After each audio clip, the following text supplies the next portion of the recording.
Hey, hey, hey, it's Dr. Day. Guess you saying, Dr. Day, what you doing on this time of night, 11:15? Sure, you're right. I would surely be in the bed sleep. But as I was trying to go to sleep, y'all, it was just a yearning for me to just pop on here and just have a chat with my daughters. I don't have biological daughters. I have two sons. God bless me with two sons. I believed when my first pregnancy and even my second one, I thought they were both, going to be girls, but God knew and blessed me with my two sons, and I am forever grateful for that. I have two granddaughters, and I just look at them and I think about, excuse me, it's like all of a sudden my nose want to start itching. I look at them and then I think about how this generation, one is 15 and the other one is 12, and how this generation and it's getting younger and younger, because you can see it in the little girls, maybe 18 months, 12 months, when they start being I don't want to use the word defiance, but their mama trying to tell them something, and they, because maybe if they watching TV and the cartoons give out these little subliminal messages that parents don't even see. Oftentimes they just sit the kid in front of the TV and they not even paying attention. Oh, it's a cartoon. It's a cartoon. But no, there's some things in there that rubs off. Kids' minds are so impressionable. And so they might act a little sassy, and you wondering why they're acting sassy, but in your eyes, you think it's cute. You giggle, somebody say, old folks would say, you need to pop her little tail. And you be, now, my baby, my baby. But when your baby starts to grow up and become on the road of adulthood and on the road to becoming a young lady, do she really know when she's not around you, when you have released her from her net, the nest, and let her go out in the world to fly? Do she really know how to fly with the confidence of knowing that she is special, fearfully made in the eyes of God?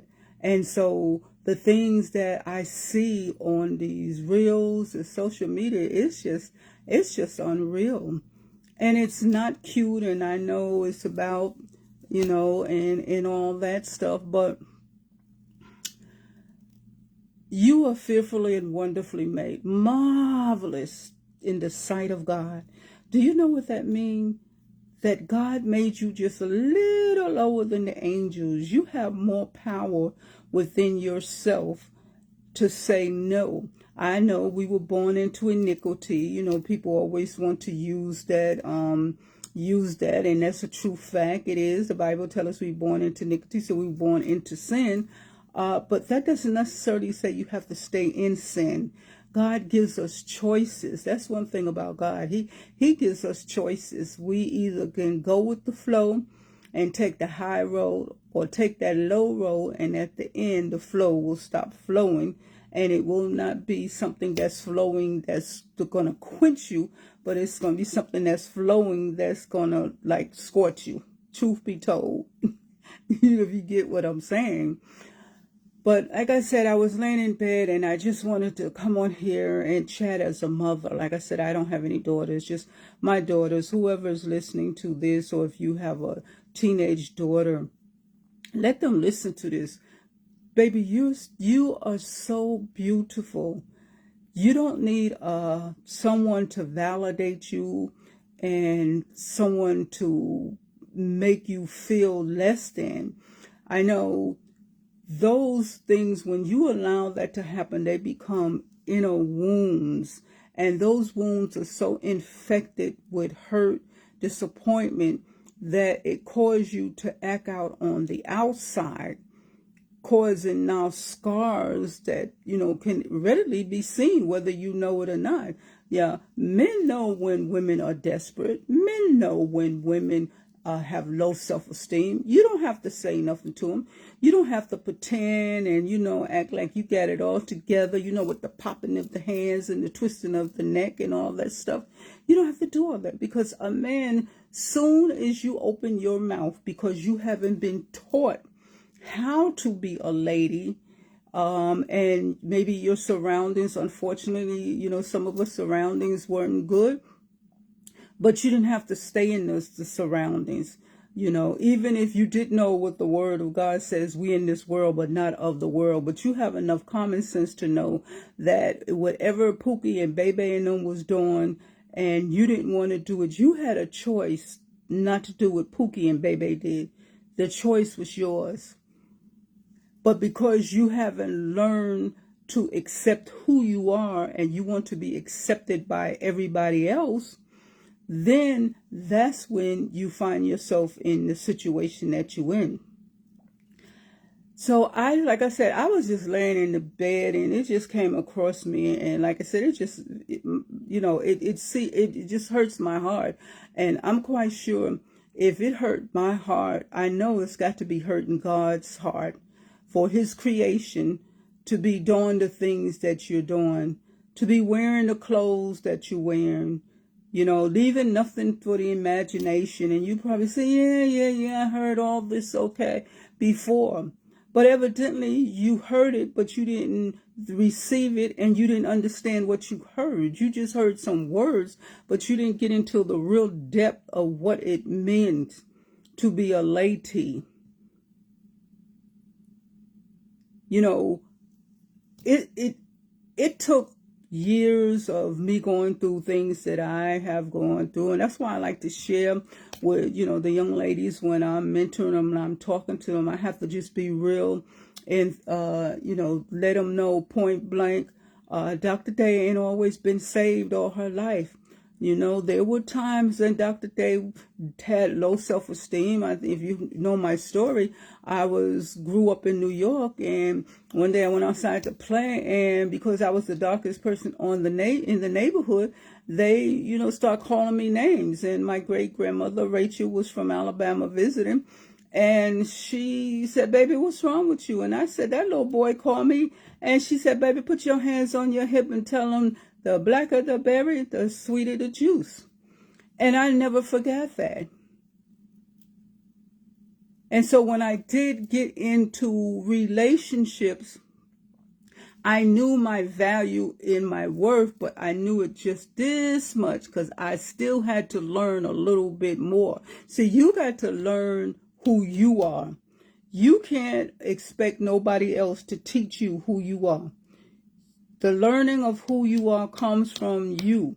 You have to be the one to accept your flaws.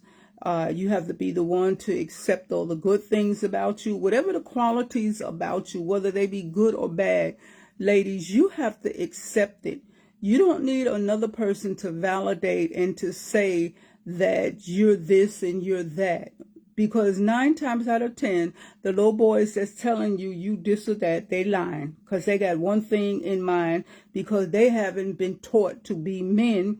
So now they're just starting as little young boys being scavengers on the hunt. Because men, they're hunters. They pry. That's what they do. They are hunters. And so they hunt and find the young girls who have the insecurities, and maybe you don't have a mother figure example in your household. But I'm quite sure that there's someone that you see that you say, maybe, I wish she was my mom, or, I wish something, other than, the hand that I've been dealt. Yes, some of us been dealt with some bad hands, but it's all how you reshuffle the cards and redo your life. You don't have to stay stuck. You don't have to be in that rut. And so too many times, oftentimes, we as women, because we don't know our value and we don't know our worth, we get stuck and we get complacent. And you're wondering why you're going around a revolving door after relationship and after relationship, because you haven't found yourself. So as I said, I was laying there. I'm looking at the clock because I'm getting ready to get on YouTube in a few minutes. I was laying there in the bed and I just was like grieving. I was waiting, to actually go to sleep, and this reel came something, and the young lady was standing there with her phone, and the guy said something to her, and she was like, you know, real snooty, and it was some kind of Lamborghini or some kind of car, what she was saying, and she was saying she used to ride and stuff like that. And he said, I had a Honda or something. And she said, oh, I don't deal with, you know, Honda people, and my man, blah, blah, blah, blah, blah. Knowing that she wasn't a passenger in that Lamborghini, but she wanted to be all of that. And, you know, the guy, all he said was hello. And then he said something to the fact, well, she said, my man's car or something. And he said, I got one of those at home. And then all of a sudden, she flipped the script. And that's when the reel went off. And it made me to think, how superficial can you be? First of all, baby, you need to take down a notch. You know, you need to take it on down a notch. Okay? But when men come to you and they approach you, and because you think you're all that in a bag of chips, okay, that's when you get all tangled up in situations and relationships. Because now the man have read you from the front cover to the back. And he knows how to manipulate and how to control you, because you're a materialistic person. Oh, so he'll dial you up and he'll sweet you and, you know, give you all the stuff that you need, or not need, things that you desire, those materialistic things, until he wheel you in like a fish. And then he got you. And then you find yourself spinning around like a top with your head crazy because you don't devalue yourself and bow to somebody and not the true and living God. That's what was hurting me, ladies. That's why Dr. Day came on there. Ladies, you are fearfully and wonderfully. God has so much more for you. Think better of yourself. Okay? All that money you think you're going to get from doing all this crazy stuff, it ain't going to happen, baby. It might happen to a few. But the reality of it is, it's not going to happen for everybody. And if it do, it would be the enemy giving you something counterfeit, willing you into something that you can't get out. And so, y'all, on that note, Mary, you see my Auburn shirt? So on that note, Dr. Day says, see ya.